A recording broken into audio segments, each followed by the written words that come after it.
இவர்தான் ஷேக் அப்துல்லா ஜமாலி, தமிழக கபூர் வணங்கும் கூட்டத்தின் தலைவர். தர்கா, தாயத்து, மௌலீது, கத்தம், ஃபாத்திஹா போன்ற அனைத்து அனாச்சாரங்களையும் நியாயப்படுத்துபவர்.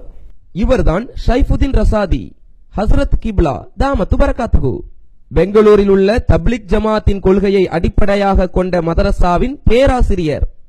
ஷேக் அப்துல்லா ஜமாலியின் கொள்கைக்கு நேர் எதிரான கொள்கை கொண்ட தப்லிக் ஜமாத்தை சேர்ந்தவர்தான் இவர். இதை நாங்கள் சொல்லவில்லை, ஜமாலியே சொல்கிறார். இதை நீங்களே பாருங்கள். தப்லீக் ஜமாத் சம்பந்தமா கேள்வி வச்சிருக்கிறாங்க. வஹாபிகள் அப்படி வரும்பொழுது அவங்கள தெளிவா புரிஞ்சு கொள்றோம், இவங்க எல்லாம் வழிகட்ட கூட்டத்தினர் தான். ஆனா இந்த தப்லீக் ஜமாத்தை பத்தி பொதுமக்கள் புரியாம இருக்கிறாங்க. ஆனா அவர்களும் கூட வஹாபிகளுடைய ஒரு சாயல் தான், வஹாபிகளும் ஒரு பிரிவினர் தான். வஹாபியோட கொள்கைகள் அவங்கள்ட்ட இருக்குது. ஆனா பொதுமக்கள் புரியாம இருக்கிறாங்களே. தப்லீக் ஜமாத்து வஹாபியத் ஜமாத்து தான், வஹாபியத் கொள்கை இருக்கு. வஹாபியத் கொள்கை என்னங்க? மௌலிது, மீலாது, உருசு இதெல்லாம் கூடாதுங்கிறதானே. நபி நம்ம ஸல்லல்லாஹு அலைஹி வஸல்லம் மறைமுக ஞானம் உண்டு அப்ப நம்ம சொல்றோம்ல, அதெல்லாம் இல்லமாங்க. அவங்க இப்படி கொள்கைகள் தான். இந்த வஹாபியத்து கொள்கைகள் தப்லீக் ஜமாத்துல உண்டு. இதுக்கு மிகப்பெரிய ஆதாரமான தேவையில்லை. இந்த வஹாபியத்து கொள்கைகள் தப்லீக் ஜமாத்துல உண்டு. இதுக்கு மிகப்பெரிய ஆதாரமான தேவையில்லை. வஹாபிகள் அப்படி வரும்பொழுது அவங்கள தெளிவா புரிஞ்சு கொள்றோம், இவங்க எல்லாம் வழிகட்ட கூட்டத்தினர் தான். இன்றைக்கு இந்த தப்லீக் ஜமாத்துடைய தலைமை பீடம் டெல்லியில இருக்கக்கூடிய தேவபந்து தாங்க. அந்த தேவபந்து மர்சாவில இருந்து இப்ப ஃபத்வா கொடுத்திருக்காங்க.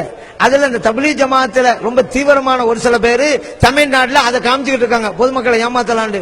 பாருங்க, தேவபந்து மர்சா ஃபத்வா கொடுத்துருச்சு, மௌலிது ஷிர்க்குன்னு சொல்லி ஓதாதீங்க. நம்ம மக்கள் இப்ப அடையாளம் கண்டுக்கிட்டாங்க.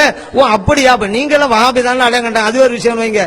இப்போ தலைமை பீடமே அறிவிக்கிறது மௌலிது ஓத ஷிர்க்குன்னு.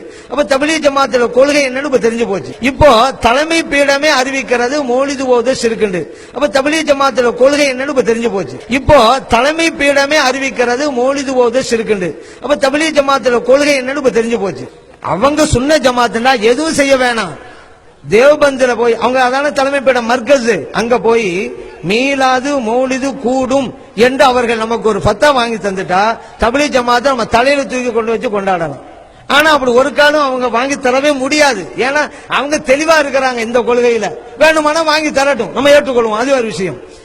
தூய இஸ்லாத்தை அழிப்பதற்காக ஈசா அலைஹிஸ்ஸலாம் அவர்களின் பிறப்பை இழிவுபடுத்தும் யூதர்களோடு கிறிஸ்தவர்கள் எவ்வாறு கைகோர்த்தார்களோ அதே போன்று எதிரெதிர் கொள்கை கொண்ட இவர்கள் சத்திய தௌஹீத் கொள்கையை அழிப்பதற்காக ஒரே மேடையில் கைகோர்க்கும் இவர்களின் கேவலமான செயல்களை பாருங்கள். தப்லீக் ஜமாத்தை வழிகட்ட கொள்கை என விமர்சனம் செய்யும் ஜமாலி ரஷாதியின் முன்னால் விமர்சனம் செய்ய இவருக்கு திராணி உண்டா? அதேபோன்று ஜமாலியின் பரேலவி கொள்கையை எதிர்க்கும் ரஷாதி ஜமாலியின் முன்னால் பரேலவி கொள்கை விமர்சிக்க துணி உண்டா? இவர்கள் கொள்கைவாதிகளா அல்லது கொள்கை வியாதிகளா? மக்களை வழிகெடுக்கும் நவீன தஜ்ஜால்கள் யார் என்பதை மக்களே அடையாளம் கண்டுகொள்ளுங்கள்.